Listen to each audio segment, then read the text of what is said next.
dengan kode nama Fallweis, adalah rencana strategi Jerman untuk serangan serentak yang dilakukan bersama oleh kekuatan poros di awal tahun 1943 demi menghancurkan kekuatan kaum partisan Yugoslavia pimpinan Josip Broz Tito. Nama untuk ofensif ini diambil dari nama sungai yang menjadi salah satu ajang pertempuran kedua belah pihak. Operasi ini dikenal juga dengan nama ofensif anti-partisan keempat, sementara di sumber-sumber ex-Yugoslavia dikenal dengan nama ofensif musuh keempat, yaitu Kroasia, Serbia, Bosnia, atau pertempuran orang-orang terluka. Tujuan Jerman adalah untuk menghancurkan pusat komando gerakan partisan, yaitu Komite Pusat Partai Komunis Yugoslavia, juga rumah sakit utama partisan. Pihak poros mengerahkan 9 divisi, ditambah dengan 2 divisi Kroasia dan beberapa formasi Chetnik dan Ustasya. Diperkirakan 150.000 orang tentara poros berperan serta melawan kekuatan partisan yang jauh lebih kecil. Operasi ini melalui 3 tahap. Tahap pertama dimulai pada tanggal 20 Januari 1943 dengan serangan terhadap wilayah-wilayah yang dikuasai partisan di barat Bosnia dan beberapa bagian Kroasia Tengah. Tahap kedua menyusul tanggal 25 Februari dengan pertempuran sengit di barat dan barat daya Bosnia yang membuat partisan mundur ke arah tenggara sampai mencapai sungai Neretva. Lalu tahap ketiga diluncurkan pada bulan Maret dan berpusat di sekitar wilayah Herzegovina Utara.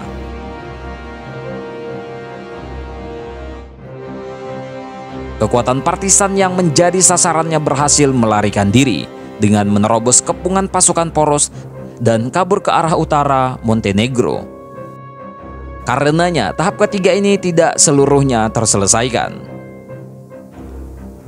Selama berlangsungnya pertempuran, pihak partisan terjebak dalam kantong pengepungan dengan punggung mereka menghadap sungai Neretva. Di wilayah mereka di arah barat adalah pasukan lengkap Jerman yang ditambah dengan beberapa unit elit yang mendapat dukungan penuh brigade-brigade panzer. Sementara di arah berlawanan yaitu wilayah timur hanya dijaga oleh beberapa formasi Chetnik yang bertindak melalui koordinasi dengan pihak Jerman. Kedua wilayah ini dipisahkan oleh sebuah jembatan tunggal. Bila kaum partisan dapat melewati jembatan ini, maka dapat dikatakan mereka telah aman. Hanya saja, mereka hanya mempunyai sedikit waktu untuk melakukannya karena pihak poros telah bersiap-siap untuk mengerahkan serangan penghabisan.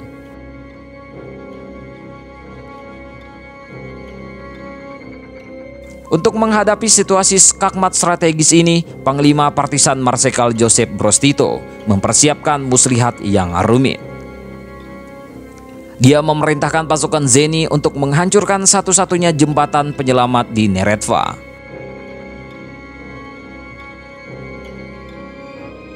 Disinilah terletak keunggulan strategi kepepet Tito. Ketika pengintai udara Jerman membawa informasi ini ke markasnya, Jenderal Wehrmacht berkesimpulan bahwa pastinya para partisan sialan sedang berusaha untuk melakukan usaha penerobosan terakhir ke arah utara dari posisi mereka sekarang. Dan tindakan meledakkan jembatan yang luar biasa pentingnya tersebut dilakukan sebagai tambahan kekuatan moral demi mencegah desersi. Karenanya, pihak Jerman langsung mengerahkan pasukan yang terkonsentrasi di wilayah-wilayah utara yang sekiranya akan dilalui partisan. Yang ada adalah Jerman telah memberi para Zeni partisan waktu yang berharga untuk memperbaiki jembatan itu kembali sekaligus memusnahkan pasukan Chetnik yang mempertahankan wilayah di seberangnya.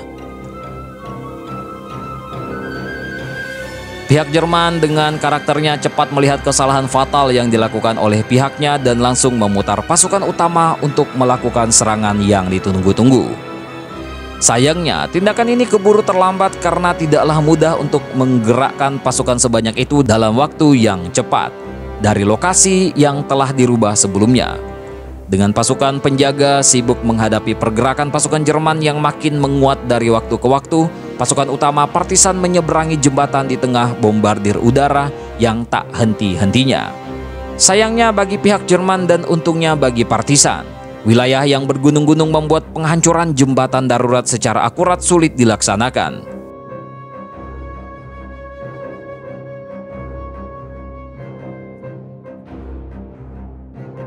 Setelah usaha penyelamatan tersebut berhasil, jembatan yang dibuat oleh kaum partisan itu akhirnya dianggap tidak berguna digunakan untuk mencegah pengejaran.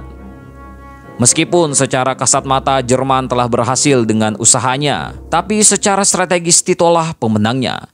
Dia telah menyelamatkan inti kekuatan pasukannya sekaligus tetap menjaga sumpahnya, yang terkenal untuk membawa yang terluka lengkap dengan rumah sakit lapangan utama bersamanya kemanapun dia pergi. Ini wajar saja ia lakukan karena untuk menghindari eksekusi langsung di tangan poros apabila ada partisan yang tertangkap.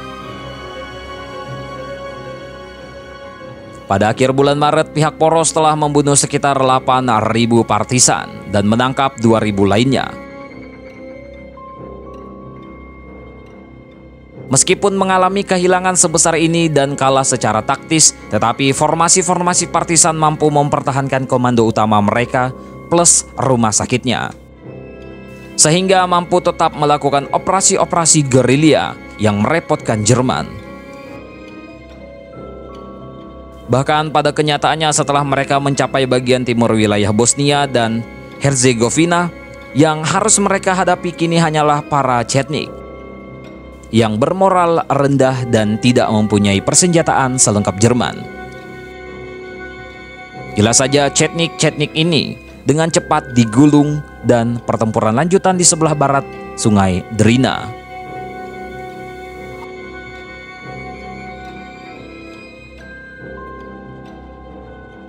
Ofensif utama selanjutnya yang dilakukan Jerman untuk melawan partisan adalah Operation Schwarz.